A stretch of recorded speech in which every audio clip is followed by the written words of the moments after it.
കൂട്ടുകാരെ, എല്ലാവർക്കും എൻ്റെ വീട്ടിലേക്ക് സ്വാഗതം. ഞാൻ ഇവിടെ ഉണ്ടാക്കാൻ പോകുന്നത് ബീറ്റ്റൂട്ടും അമരപ്പയറും കൊണ്ടുള്ള ഒരു തോരനാണ്. പിന്നെ ബീറ്റ്റൂട്ട്, അമരപ്പയർ, 2 പച്ചമുളക്, ഒരു തേങ്ങാപ്പൂള്, ഒരു ചെറിയ സവാള, ഇതെല്ലാം നമുക്കൊന്ന് ചെറുതായിട്ട് അരിഞ്ഞെടുക്കാം. നമ്മൾ ബീറ്റ്റൂട്ട് തോരന് വയ്ക്കാൻ വേണ്ടിയിട്ട് ബീറ്റ്റൂട്ട് തോരന് അമരപ്പയറും സവാള ഉള്ളിയും തേങ്ങാക്കൊത്തും പച്ചമുളകും അരിഞ്ഞ് വെച്ചിട്ടുണ്ട്. ഈ ഒരു രീതി വേണം അമരപ്പയർ അരിഞ്ഞെടുക്കാൻ. ചെറുതായിട്ട് കുത്തി അരിഞ്ഞ് വെച്ച് ബീറ്റ്റൂട്ട്, സവാള ഉള്ളിയും കുത്തി അരിഞ്ഞു. പിന്നെ തേങ്ങാപ്പൂള് ഈ ഒരു രീതിയിൽ അരിഞ്ഞെടുത്ത്, പച്ചമുളക് വട്ടത്തിൽ. ഇനി നമുക്ക് കടുക് വറുത്ത് ഇടാം.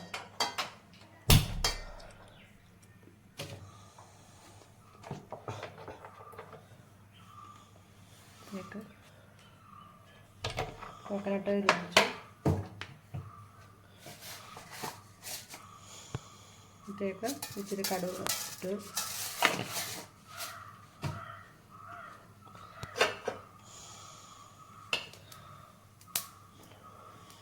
കടുകിട്ട് പൊട്ടിയതിന് ശേഷം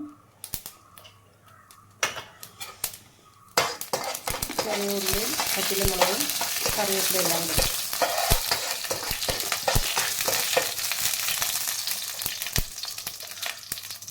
ലോ ഫ്ലെയിമിൽ വെച്ച് വേണം എല്ലാം കടുക് ഇറങ്ങാൻ.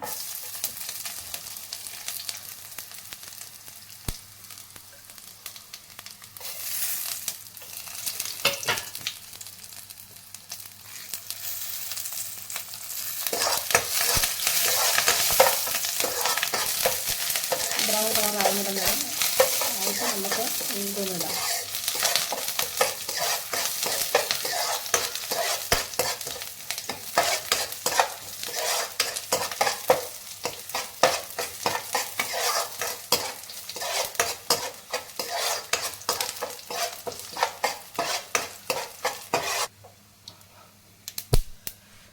നമുക്ക് ഈ അരിഞ്ഞ് വെച്ചതിനകത്തേക്ക് 1/2 സ്പൂണ് ഉപ്പ്,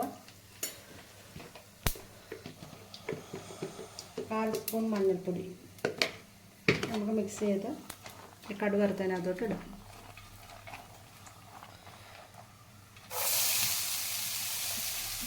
ലോ ഫ്ലെയിമിൽ വെച്ച് വേണം ഇടാൻ.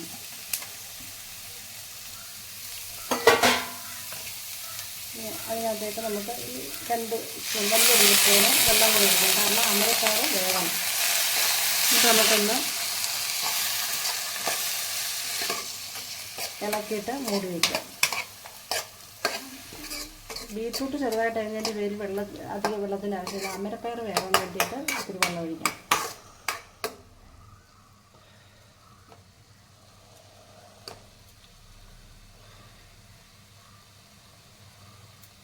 ഒരു മീഡിയം ഫ്ലെയിമിൽ വെച്ച് നമുക്കിത് വേവിച്ചെടുക്കാം.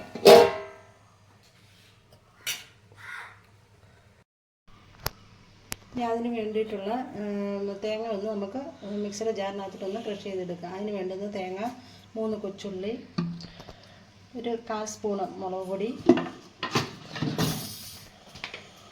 ഒരു നുള്ള് മഞ്ഞൾപ്പൊടി. നമ്മൾ നേരത്തെ മഞ്ഞൾപ്പൊടി ശകലം ഇട്ടിട്ടുണ്ട്, അപ്പോൾ ഒരു നുള്ള് മഞ്ഞൾപ്പൊടി. ഇത്രയും ചേർത്ത് നമുക്ക് മിക്സിയുടെ ജാറിനകത്തിട്ടൊന്ന് ക്രഷ് ചെയ്തെടുക്കാം.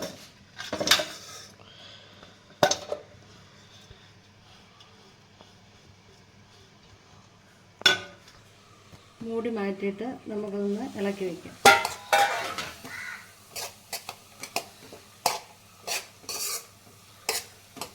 അതിനകത്തേക്ക് നമുക്ക് ഈ അരച്ചത് ചേർക്കാം. അതുകൊണ്ട് ഈ ഒരു രീതിയിൽ വേണം അരച്ചെടുക്കാൻ. ഒന്ന് ചതച്ചെടുത്താൽ ചെരുവിയുമ്പോൾ നമുക്ക് അതിനകത്തേക്ക് ചേർത്ത്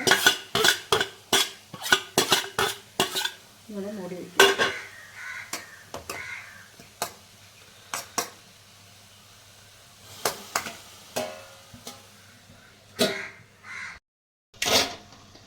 ഇത് മാറ്റിയതിന് ശേഷം നമുക്ക് അരപ്പൊന്ന് മിക്സ് ചെയ്യാം.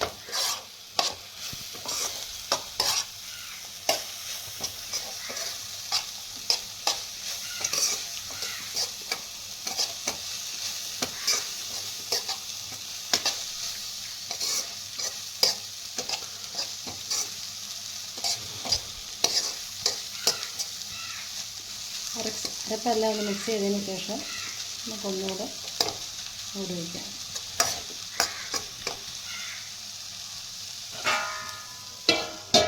ലോ ഫ്ലെയിമിൽ വെച്ച് വേവിച്ചെടുക്കാം.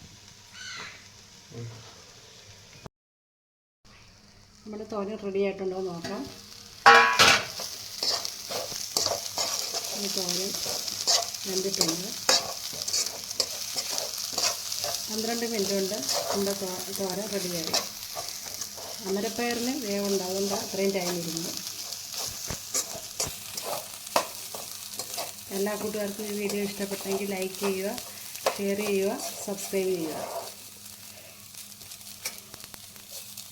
നെക്സ്റ്റ് ഒരു വീഡിയോയുമായി വീണ്ടും നമുക്ക് കാണാം.